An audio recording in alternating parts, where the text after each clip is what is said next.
Yes, friends, I'm Anuj. I hope you are doing well. Today I'm going to discuss the third part of the preposition as we also learned the points which is in first class and second class, and today I'm going to discuss the third class. In this class we will discuss the exception of between, and also we will discuss die word and various conditions with the word of die various preposition will be used. So अपन देखेंगे उनको. And firstly we should hear and understand points. Between is used for more than two things. अभी तक अपन देखे थे कि two things के बीच में अपन क्या करते थे, between का यूज करते थे, but here we will use the between word for more than two things. दो से ज़्यादा वस्तुओं के लिए भी between का यूज कर सकते हैं. एंड कंडीशन क्या होनी चाहिए, देखिए, if in a sentence it is shows that कि सेंटेंस किसको प्रेफर कर रहा हो, किस सेंटेंस का अर्थ किस सेंस में निकल रहा हो, understanding, cooperation, alliance, pact and agreement. If in a sentence these understandings बन रहा हो, या कोऑपरेशन दिखा रहा हो, या अलायंस दिखा रहा हो, पैक्ट दिखा रहा हो, एग्रीमेंट दिखा रहा हो, देन अपन क्या करेंगे उस सेंटेंस में जो है क्या करेंगे, स्टूडेंट्स याद रखना, अपन यूज कर लेंगे बिटवीन का, मोर देन टू थिंग्स. तो दो से ज्यादा वस्तुओं के लिए भी हम बिटवीन का यूज कर सकते हैं.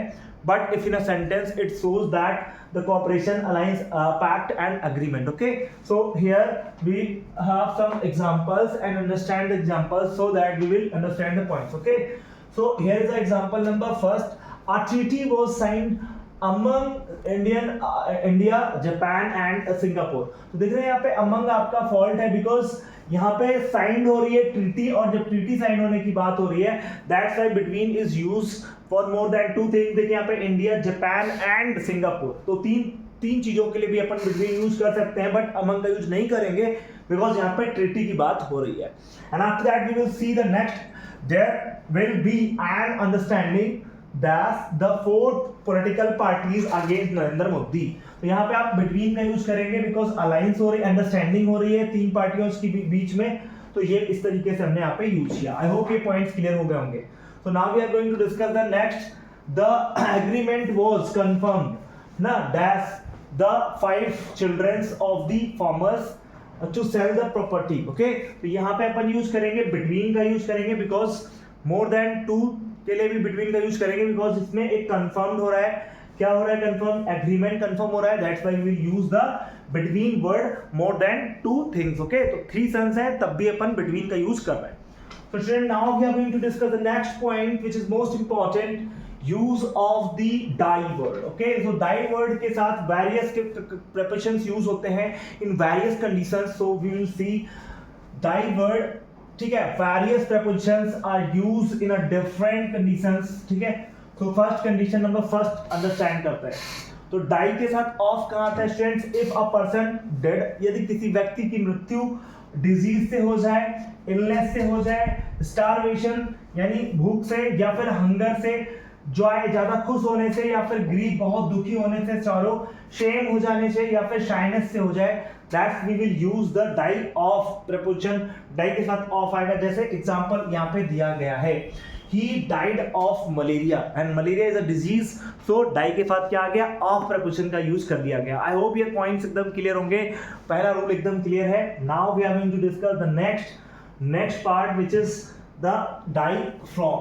तो कंडीशन नंबर 2, die के साथ from का आएगा, if a person dead by the wound, घायल होने से कोई मरता है, लाइक इंजरी हो जाती है, या फिर ओवर ईटिंग कर लेता है, ज्यादा खा लेता है, एंड ओवर ड्रिंकिंग कर लेता है, ज्यादा पी लेता है, या फिर ओवर डोजिंग, ज्यादा मात्रा में दवा ले लेता है, या फिर उसको फूड पॉइजनिंग हो जाती है, then we will use the word die from. Okay, so example are given here, you can see on board, he died from wound, or you can say that she takes much food, so she died from food poisoning. Okay, इस तरीके से words use कर सकते हैं.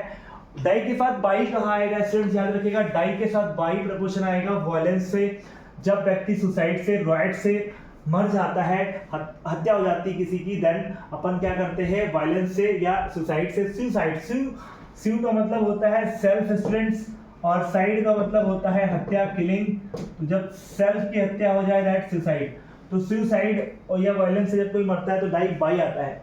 She died या he died by violence. Okay, or you can say that he died, you know, in riots.